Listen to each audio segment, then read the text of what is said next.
So I was talking to a middle-aged woman the other day who'd just gotten out of a divorce and was dating a really interesting guy. She really liked him a lot, had a lot of strong feelings. She mentioned there's just this one little hiccup that was bothering her. And she even felt kind of sheepish bringing it up because in her heart of hearts, she knew that it wasn't a character defect or anything, but it was just a personal habit that was really bothering her. He was a very heavy smoker. She not only was a non-smoker, she was an intolerant non-smoker. She didn't like being around tobacco at all. She didn't like smelling it. She wouldn't allow it in her own home. But he's just such a great guy. In red flag culture, something like this would be termed a red flag, and girl, you need to run for the hills. But really, is it a red flag? It doesn't have anything to do with safety, except for secondhand smoke. Is there really a safety issue? So I encouraged her to begin a conversation with her partner that would allow her to lean in to the whole idea of his smoking, not with the idea of desensitizing her so that she could accept him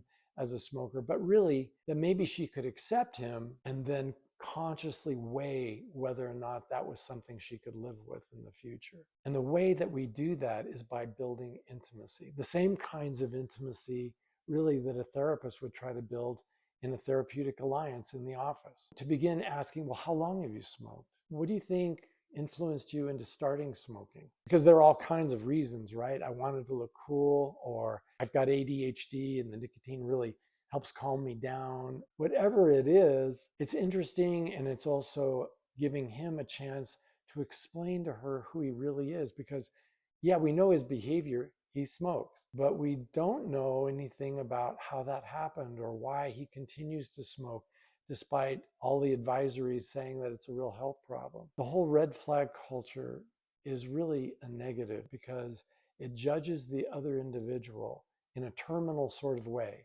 It's over, it's done, step away, move on, find somebody who doesn't smoke, as if smoking or not smoking is the be all and end all. If I asked you to think about it for a minute, if you could marry the perfect person who is perfect in every way, but they smoked occasionally, or somebody who is really messed up, but they didn't smoke. See, it's more complicated than just smoking because people are complicated. And when we're dating somebody, you get a chance to practice the skills that you need in that future relationship. Whether it's a long-term committed relationship or a long-term dating relationship, you really want the skills to know the other person and to be known by the other person.